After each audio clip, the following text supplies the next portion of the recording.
Mass Media. Welcome to the Independent Voter Podcast from Independent Voter Project.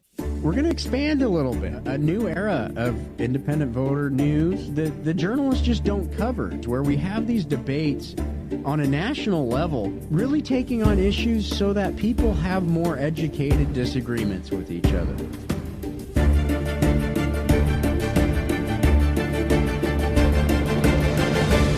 Let's just explain how the process really works. All right. Well, welcome back, everybody. We're here again. I'm Chad Peace, your host, with Cara McCormick, my friend from Maine, my fellow reformer. You know, first thing, it's been quite a week since the last time we spoke. I think everybody's been talking about Charlie Kirk and what it means for America. I know, I think we talked right when we heard it happen, Cara, and it's quite a shock. Weeks gone by, we've seen some of the reactions, some of the, I think for me, at least a silver lining is there's universal rebuke of some folks celebrating this, although, you can also look at the amount of people who are maybe quite concerning. But what's your take on all this from your perspective, Cara, living in this independent world? I mean, I'm gutted, really. I'm a mom. I have 2 kids. I kind of can't imagine that this even happened in our country. I know that, we've always been a country that has had some violence, some political violence, certainly, and recently, of course. But yeah, I'm gutted, and it was a terrible day for our country. There's 3,000 kids watching Charlie Kirk on an American college campus in Utah. And then, Chad, all of our kids actually saw the murder on their phones. And, that had to have had a devastating impact. And just, I'm fearful, but also, we've got to heal this country. We've got to figure out a way to unify. We've got to come together. And that's kind of what we've been working on a lot in our work over this last decade, to try to bring people together, to try to come up with systemic reforms that will bring people together instead of driving us further and further apart. So, it's terrible, and we have a lot of work to do. We sure have a long way to go, right? Yeah, well, I mean, we certainly don't have all the answers. I think that's kind of one of the things that backdrops everything we do is, hey, none of us have all the right answers. And I know I look at it too. It's just, you think about this stuff, you think, I see the danger in that it's not even about differences of opinion in my view. I feel like people are living in totally different realities, right? There's, folks on one side are living a different reality. They're fighting a good fight that they believe in their hearts they're having, and there's merit and there's truth to it.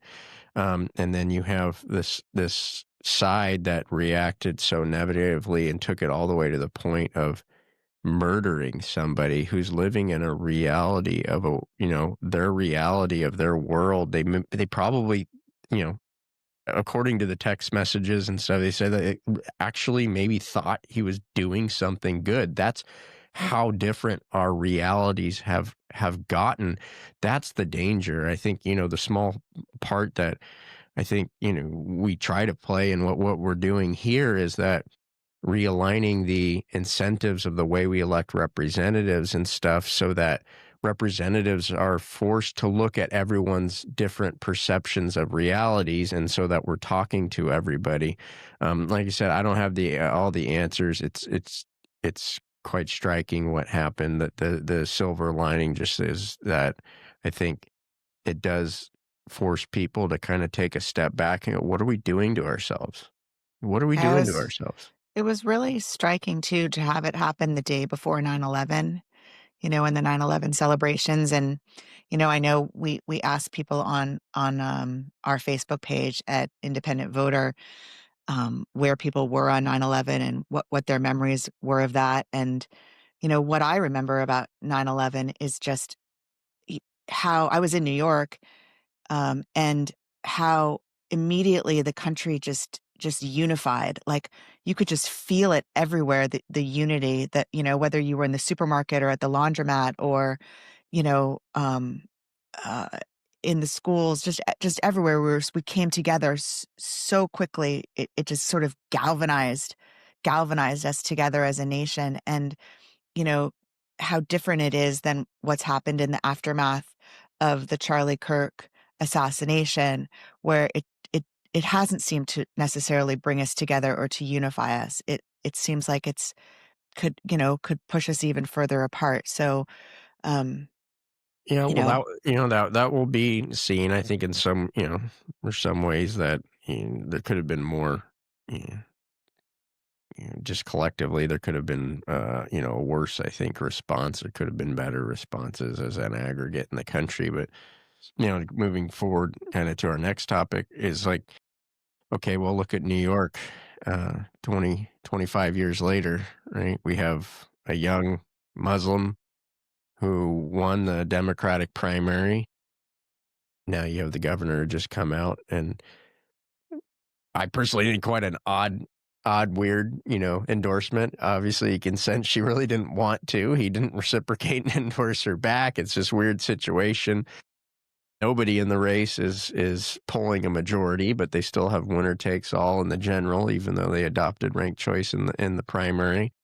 Now it looks like there's an arms race to try to see, if they can clear the field, because almost anybody in the race might beat Mamdani one-on-one, but I shouldn't say almost anybody, but there's probably multiple folks in the race, and it looks like, Cuomo may be inching towards clearing the field. Who knows? So, I mean, what's your take on what's going on? I mean, you think about putting back where we were on 9/11, and then we had quite a number of years where, I mean, you couldn't be a Republican if you weren't doing everything you could to take on radical Muslim extremism, which I'm not saying Mamdani is, but he's a Muslim. The fact that he's, in the lead to be the next mayor of New York is, some could say that's quite a positive testament. Others folks are looking at this going, this is scary. He's been kind of overtly socialist, and what people call the heart of capitalism in the world. I mean, Wall Street's right there. So what do you make of all this? Well, I definitely think that Wall Street is freaking out about the prospect of Zohran Mamdani as the mayor of New York. I think it's interesting how many Democrats have not endorsed him. Normally what happens is, when you have a winner of a Democratic primary, all the Democrats coalesce around the winner, and that has definitely not happened in this case. He's got incredibly charismatic character, wonderful video presence, making a great connection with voters. This young, vibrant, guy. But we wrote an article during the primary about why New York City elections are a mess, and or still a mess, I guess. And I guess they're still a mess. So they had ranked choice voting in the primary for RCV. I think they used it for maybe the third time in New York City, and Mamdani came out on top, which was really very surprising to everybody. I think, especially former Governor Andrew Cuomo, to get beaten that badly. And, of course, the incumbent mayor didn't even run in the primary, even though he's a Democrat and the incumbent mayor. And the reason why he didn't is because he didn't think he could win a New York City ranked choice voting Democratic primary. So he's running as an independent. That's Eric Adams. Now Cuomo, even though he lost in the primary, is running as an independent. You've got a four-way race with a Republican, the Democratic nominee, and then two independents, and no ranked choice voting. So unless one or two of these, this four-person race get out of the race, then it looks like Mamdani will become the mayor of New York City. Maybe the youngest mayor ever of New York City. And if they do get out of the race, then, maybe Cuomo would be able to win in a two-person race. Maybe not. We really don't know. But the point is that first past the post elections like this are not healthy. There's a much better way to do this with ranked choice voting in the general. I think the point we want to make is forget about whether you would have voted or you like the fact that he won or whether it could have been another could have been another candidate that won the Democratic primary. The only point we're trying to make is that he's pretty much the de facto. He's been selected, but for the level of controversy, he would already be the de facto next mayor of New York. Without a doubt. That decision was not made by New York, right? So if we're talking about, okay, well, we want to have representatives that reflect the people they represent, this decision process was made within the Democratic Party by Democratic Party voters. So if you're an independent, if you're a Republican, if you're any of the third parties, because New York actually has a more robust third parties than most places, you had no say, right? So then we, going back to how does government reflect the people? Well, it doesn't reflect the people. It's reflecting the decision that was made by the Democrats that participated in the Democratic primary. So that's just a reality, right? Saying it as even an attack on the Democratic Party. Although I would say the Democratic Party is going to be out there talking about being a small d and representing the people and stuff. I think it is quite a testament that here you have New York, where the Democrats can decide the policy changes because they control all the levers.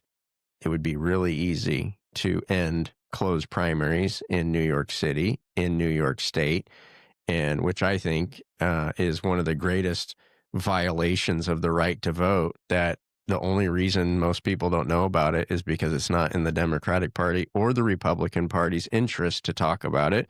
Because as you'll see, just as much as the Democrats want to close the primaries in New York so that their decisions can be made by their party, what are the Republicans doing in the middle of the country? Right now, they just filed a lawsuit in Texas and they just filed a lawsuit in Ohio to close the open primaries that are there in the middle of the country. This is from a reform perspective, Cara. It's always the party that controls a particular state or municipality that is always the opposition. But kind of, what do you make of it? And I think these issues have risen to national attention, because of the Texas redistricting, then going to California. But I mean, are more people making that connection between, what we're seeing in our politics and the way both parties are really moved to monopolize the process in any given state? I mean, I hear you on all of that. I think that both parties obviously are incentivized to take the power that's available to them whenever it's available to them, right? So we're just seeing everybody acting the way that they're being called to act to try to win as much power as they possibly can. So they're sort of in a different game than a lot of the rest of us, which is like, we want to be represented. We want to have our hopes and dreams and ideas be heard and listened to. We want to have good policies where the broadest number of voters agree be implemented. The people don't really want to live in this, I don't think, left versus right or extreme left versus extreme right universe. And yet all the systems that have been put in place in all the different places and all the nooks and crannies across the nation are sort of set up and structured to divide us. And New York is no different. And we actually have a piece this week on Independent Voter News called How It Really Works, about does your vote really matter? And we talk about all the different places where the Democratic Party and the Republican Party and the politicians from those two parties have sort of designed the rules and the structures to benefit themselves and to lock out independent voters and people who are sort of don't want to identify or sign up for either party. And closed primaries are just the worst, Chad. They're just the worst. Like, why not just open it up, let everybody participate? What is the problem? Yeah, so let's move over to California, where the seminal case in the Supreme Court was California Democratic Party v. Jones, which invalidated. California used to have what's called blanket primaries. So a voter could go, I'm going to vote for this Republican for Congress, but I'm going to vote for this Democrat for Senate because I like these people. Right? The Democratic Party sued on that, and this is the basis, right? They're going to cite to this case in Texas and Ohio right now as a basis for closing their current open primary systems. What few people know is that it was the name of the lawsuit, Democratic Party v. Jones, the then Secretary of State. The attorney that argued the case in the Supreme Court was actually the Republican Party's attorney. Both parties were on the same side in this case. Yeah. What's maybe even more ironic to a number of folks on here is that why do we have nonpartisan primaries now? Well, Independent Voter Project, who funds Independent Voter News, actually authored California's Proposition 14 as a reaction to the closing of the primaries. It was Justice Scalia's dissent, or I should say his concurring opinion in that case that said, if you want to have a primary where the parties, right to determine who gets to participate and not participate, right, doesn't come into play, simply have a nonpartisan primary. That's how we got to top 2 nonpartisan primary in California. Said, okay, you guys don't want to let everybody participate. We tried to give an open primary. You said you didn't like that. So let's have a nonpartisan one where it doesn't matter whether the candidate or voter, it's agnostic, right? It's colorblind that's why we're here today. And then, so now we skip forward. We have all this stuff going up. And in California right now, you have Governor Newsom. He's making the argument that we need to take another holy grail of, I think, the independent space, the Independent Redistricting Commission, which even Democratic voters like. 80% of America have said, yes, these districts should be drawn by independent commissions, not politicians. But he's making the argument and thinks they can win on this argument, and they may very well do so, is that, well, but they're doing it in Texas and they're doing it in Ohio, and the only way to defeat fire is with fire here and to do what they did. So how do you react to that argument, one?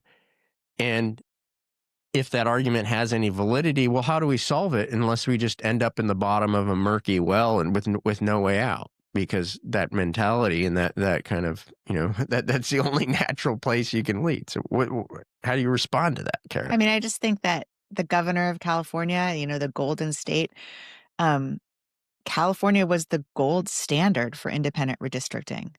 The voters got on board. They set up this independent commission.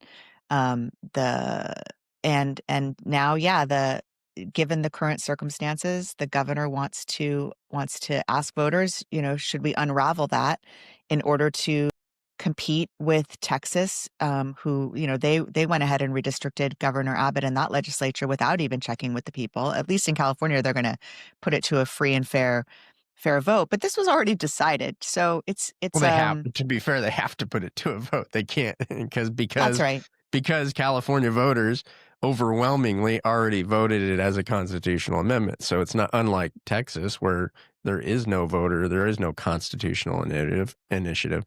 California has to break through that. The only way to do it is to put it on the ballot.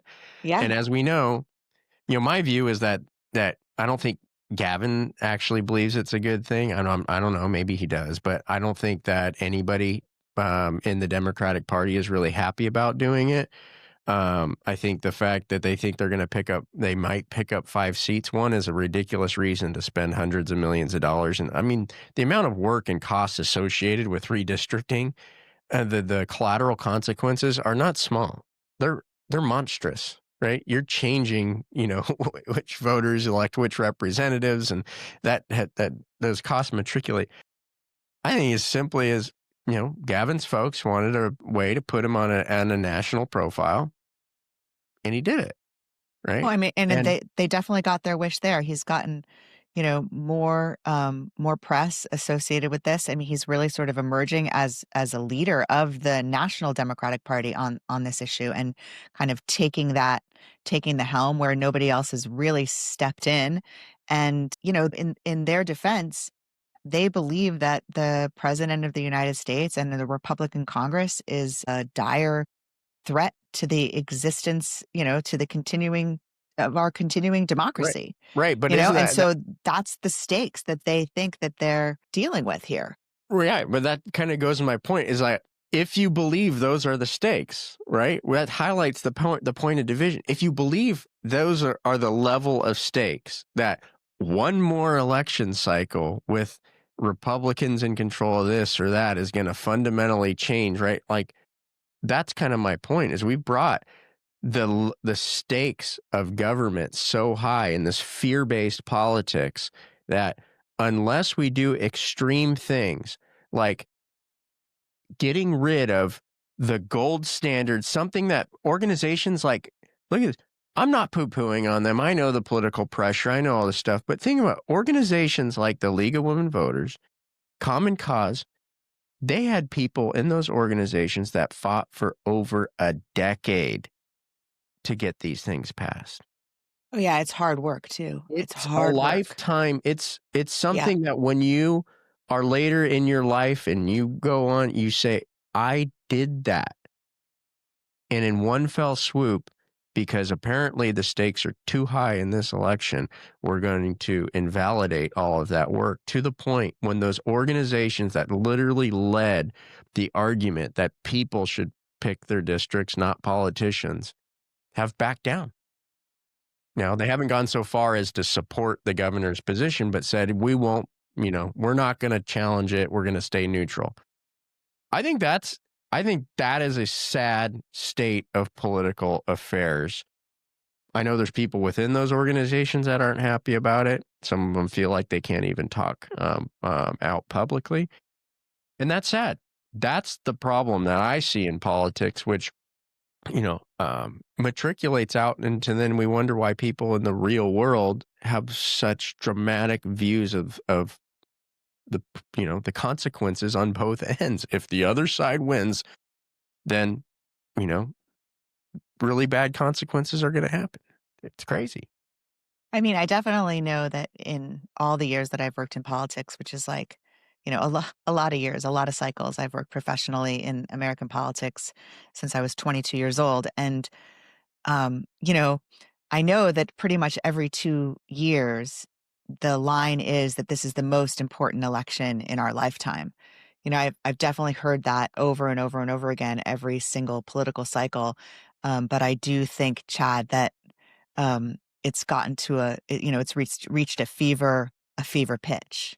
I mean, we had a 31-year-old father of 2, husband, very controversial. Pretty much, 9 out of 10 things that came out of his mouth were incredibly controversial. But, just gunned down on a college campus for saying what he believes. And for having the now discussion. Both sides, I know for sure. For having the discussion, right? And then, to be fair, what gets pushed out into the political and communities and all that stuff is the most controversial, the most contentious stuff and everything. We very few step back and look at who these people are as a whole and who they have. Why do they hold those opinions? Are the reasons for having those opinions as negative as we're suggesting that the reasons, right? So a lot of times we'll take people's conclusions in politics and then we'll attribute motives to those conclusions, right? And so then we see on the other side, oh, they believe this because they're motivated by this, which I think is the biggest fallacy in politics, is to say, okay, this person believes that the border should be closed, therefore they're racist. This person thinks the border should be open, therefore they support cartels, right? Yeah. When we never have the discussion as, well, why? Why does this person really believe we need a closed border? Why do they really, right? We're not having those discussions with people. We're having them with ourselves. We're attributing motive to conclusions we don't agree with, and that conversation in the middle. So, I think we're running out of time here. But to go back to the point, and Charlie Kirk is a case in point, is you don't have to agree with everything he said. In fact, we shouldn't. Right? We're supposed to have disagreements. And one thing you have to give him credit for, the guy went out there on a stage and said, debate with me. Let's discuss it. And hopefully that kind of ethic can carry on and be increased, but in a healthy, positive way where we stop seeing each other as really adversaries, but opportunities to understand why we have differences of opinion. And but these extreme partisan politics are killing the country. And so, and it's just getting worse and worse. And, what more would any of our enemies, our foreign policy enemies want than for us to be divided against one another?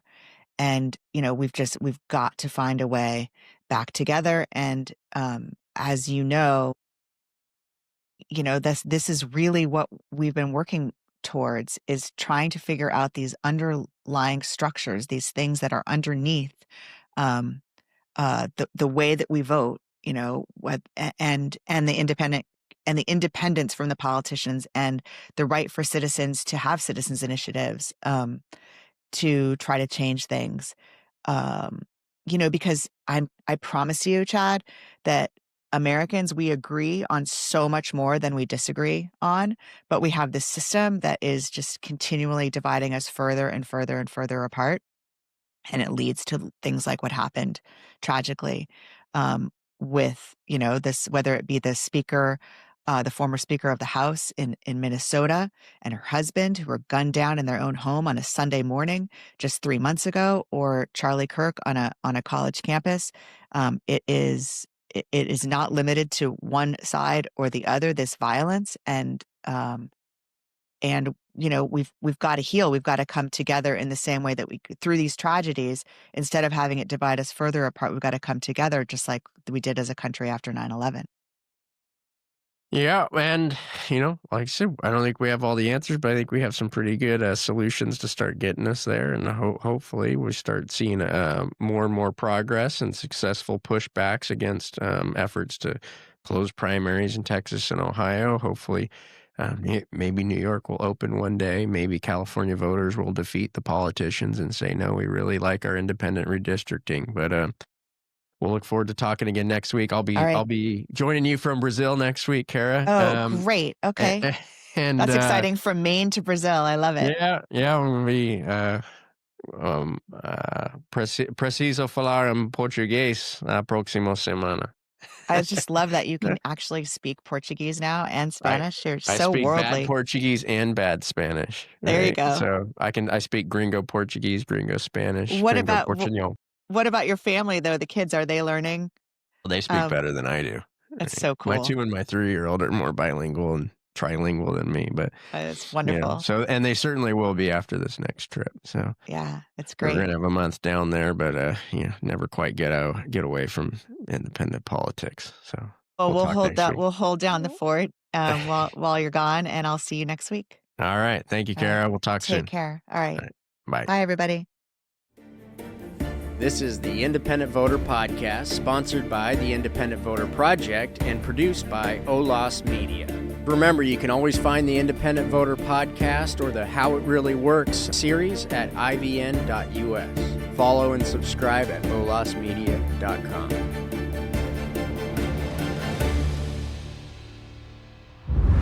OLAS Media.